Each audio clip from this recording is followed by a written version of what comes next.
ಇನ್ನು ಮುಡಾ ವಿಚಾರಕ್ಕೆ ಸಂಬಂಧಪಟ್ಟಂಗೆ ಮಾತಾಡಬೇಕು. ಮುಡಾ ವಿಚಾರಕ್ಕೆ ಸಂಬಂಧಪಟ್ಟಂಗೆ ಮುಡಾ ಸೈಟ್ಗಳೇನಿದ್ದು ಮುಖ್ಯಮಂತ್ರಿ ಪತ್ನಿಗೆ ಸೇರಿದಂಥ ಸೈಟ್ಗಳು 14 ಸೈಟ್ಗಳು, ಆ ಸೈಟ್ಗಳ ಮಹಜರನ್ನು ಇವತ್ತು ಲೋಕಾಯುಕ್ತ ಅಧಿಕಾರಿಗಳು ಮಾಡಿದ್ದಾರೆ.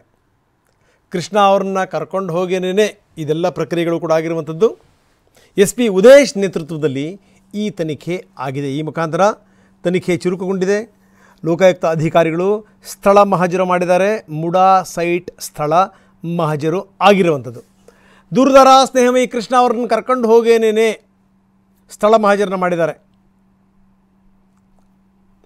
ಕೆಸರಿನಲ್ಲಿ ಹಿಂದೆ ಸ್ಥಳ ಮಹಜರಾಗಿತ್ತು. ಅದಾದಮೇಲೆ ಈ ಬ್ಯಾಕ್ ಟು ಬ್ಯಾಕ್ ರಜಾ ಬಂದಿದ್ದರಿಂದ ಆಗಿರಲಿಲ್ಲ. ಇವತ್ತು ಸ್ನೇಹಮಯಿ ಕೃಷ್ಣ ಅವ್ರನ್ನ ಕರ್ಕೊಂಡು ಹೋಗಿ ಸ್ಥಳ ಮಹಜರನ್ನ ಮಾಡಿದ್ದಾರೆ. ಇದೆಲ್ಲ ಆದಮೇಲೆ ಸ್ನೇಹಮಯಿ ಕೃಷ್ಣ ಮಾತಾಡಿದ್ದಾರೆ. ಏನು ಹೇಳಿದ್ರು ಬನ್ನಿ ನೋಡೋಣ. ಒಂದು ಕಡೆ GT ದೇವೇಗೌಡರು ಹೇಳ್ತಾರೆ ಯಾವುದೇ ರೀತಿಯ ತಪ್ಪಿಲ್ಲ, ಯಾಕೆ ಮಾಡಬೇಕು ಅಂತ. ಯಾಕೆ ಹಳೆ ಸ್ನೇಹಿತರು ಒಂದಾಗಿರಂತನ ಸರ್? ಕಳೆದ 3 ತಿಂಗಳು ಕೂಡ ಸಿದ್ದರಾಮಯ್ಯ ಇದೇ ಮಾತು ಹೇಳ್ಕೊಂಬಂದರು ಸರ್. ಅದ್ರ ನಿವೇಶನ ವಾಪಸ್ ಕೊಡೋ ಮೂಲಕ ಅವ್ರು ತಪ್ಪನ್ನ ಅಂದರೆ ಅಪರಾಧ ಕೊಡದೆ ಒಪ್ಕೊಂಡಿದೆ. ಅದೇ ರೀತಿ ಮುಂದಿನ ತಿಂಗಳು ಕೂಡ GT ದೇವೇಗೌಡರು ಕೂಡ ಒಪ್ಕೊಳ್ಳೋದು ನೀವೇ ಗಮನಿಸ್ತಾರೆ. ಯಾವ ಕಾರಣಕ್ಕೆ ಹೇಳಿರ್ಬೋದು ಅಂತ ಅಲ್ಲ, ಅದನ್ನೇ ಸರ್, ಅವರು ಕೂಡ ಇದೇ ತಪ್ಪನ್ನು ಮಾಡೋದ್ರಿಂದ ಆ ಮಾತನ್ನು ಅವ್ರು ಹೇಳಿದ್ದಾರೆ. ಈಗ ನಿವೇಶನವನ್ನು ನೋಡ್ತಾ ಇದ್ರೆ ಇದರ ಬೆಲೆಗೂ ಆ ಒಂದು ಜಮೀನಿನ ಬೆಲೆಗೂ ಎಷ್ಟು ವ್ಯತ್ಯಾಸ ಕಾಣಿಸ್ತದೆ ಅಂತ? ಸರ್, ಅಜಗಜಾಂತರ ವ್ಯತ್ಯಾಸ ಇದೆ ಸರ್.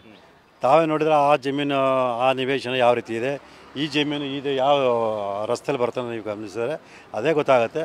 ಅದಕ್ಕೂ ಇದಕ್ಕೂ ಅಜಗಜಾಂತರ ವ್ಯತ್ಯಾಸ ಇದೆ ಅಂತೇಳಿ. 3 ಎಕರೆಗೂ ಒಂದೇ ನಿವೇಶನ ಸಾಕು ನನ್ನ ಪ್ರಕಾರ, ನನ್ನ ಅಂದಾಜು ಪ್ರಕಾರ ಆ 3 ಎಕರೆ 16 ಗುಂಟೆ ಏನಿದೆ ಅದಕ್ಕೆ ಇದೊಂದೇ ನಿವೇಶನ ಸಾಕು ಅನ್ಸುತ್ತೆ. 3 ನಿವೇಶನ ಬಾಗಿ ಅದು ಎಕ್ಸ್ಟ್ರಾ ಬೋನಸ್ ಅವ್ರಿಗೆ ಬಹುಶಃ.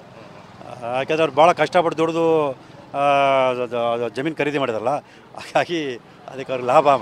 ವ್ಯಂಗ್ಯವಾಗಿ ಹೇಳ್ತಾ ಇದ್ರೆ ಈಗ ಅಂತ ಸರ್, ನಗೆ ಇದೆಲ್ಲ ನೋಡ್ತಾರೆ, ನಗಬೇಕು ಅಳಬೇಕು ಗೊತ್ತಾಗ್ತದೆ ಸರ್. ನಾವು ಯಾವ ದೇಶದಲ್ಲಿದ್ದೀವಿ? ಜನಸಾಮಾನ್ಯರು ಒಂದೇ ಒಂದು ನಿವೇಶನ ಪಡೆಯೋಕೆ ದಶಕಗಳ ಕಾಲದಿಂದ ಓಡಾಡ್ತಾರೆ.